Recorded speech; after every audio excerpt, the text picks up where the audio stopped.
Narcissism gets mixed up with sinfulness, though sinfulness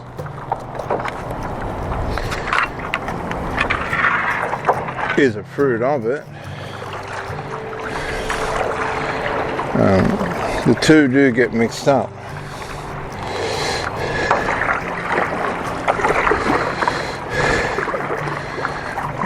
Narcissism comes out of a person who has not been able to, or chosen not to, or been denied the opportunity to individuate and separate from the parent, which could be the grandmother, the uncle, or a natural mother.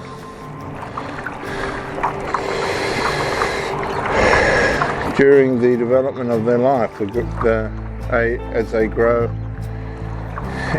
from infants into teenagers into young adults, they haven't been awarded or given the privilege to individuate and separate, which means they're still enmeshed with the parent. This is covert emotional incest.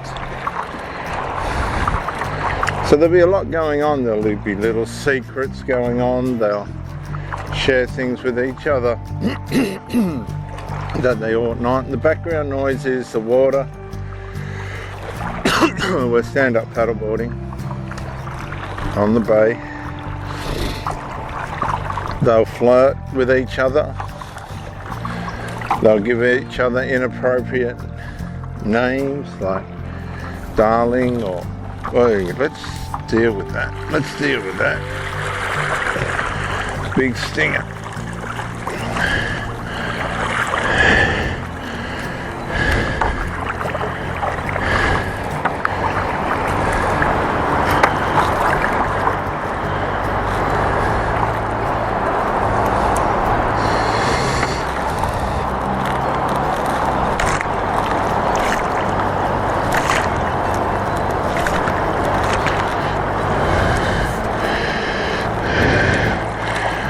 Big lion's mane jellyfish.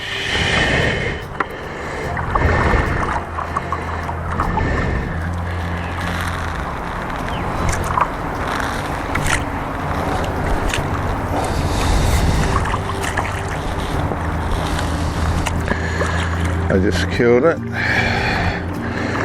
That's the end of that.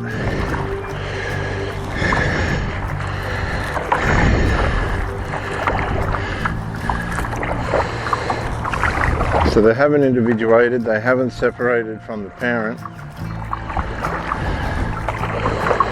and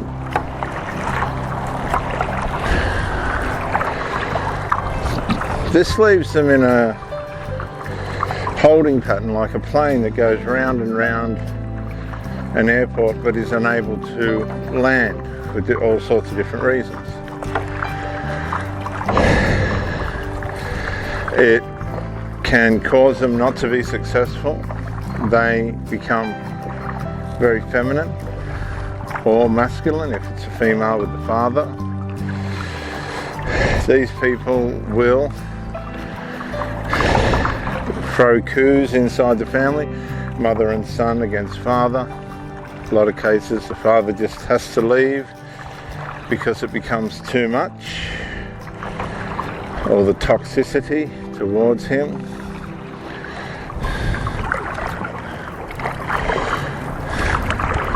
And when these people get into relationships,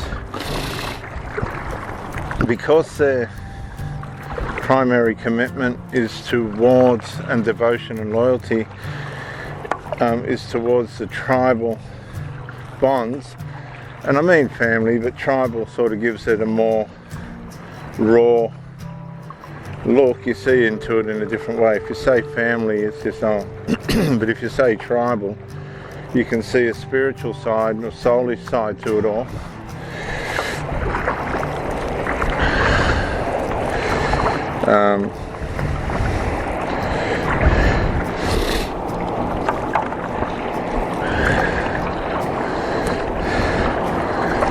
So their devotion and loyalty is to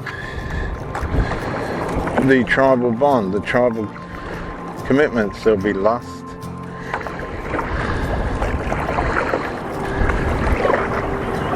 devotional, hang on, they'll be over devoted to one another. You'll hear them say things that are very odd to one another, antagonistic, just negative things about other people that really aren't appropriate or valid. So they've got this negative nuance to their mindset, and this is insecurity. And the covert emotional incest is a way of protecting themselves from what the world can do to them. But these people will come outside the family and try and find strangers outside the family that they can have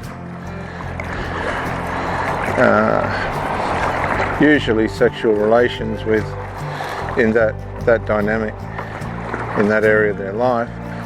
But they've got no intention of building anything sustainable or healthy long run with the person they're engaging.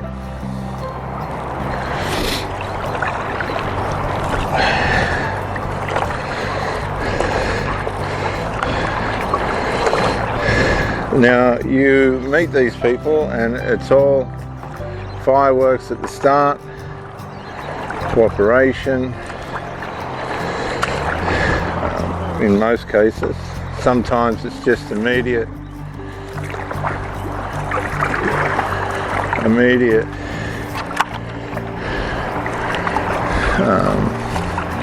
disappearance. They've got what they've wanted and gone. You weren't quite up to the standard that they were looking for. And so, in other cases, they'll hang on for a bit. They like what they see.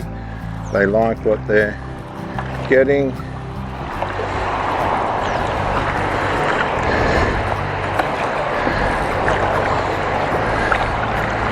And then they'll deteriorate.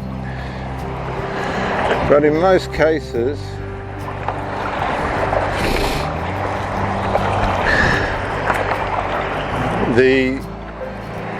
the shit test is going to come quick, where they'll drop the ball and see if you'll chase or you'll disappear as well. And if you disappear as well, that changes the whole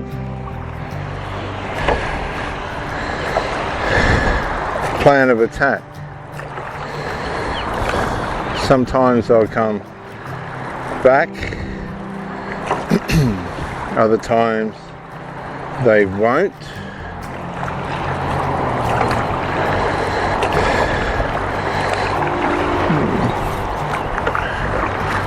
And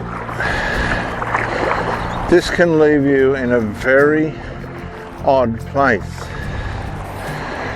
because when they come back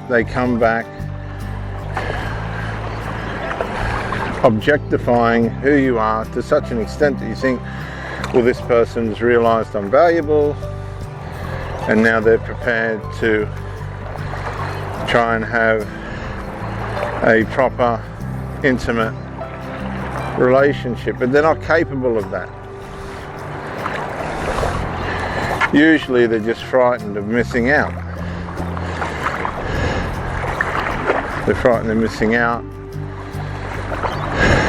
on what you have to give, intimately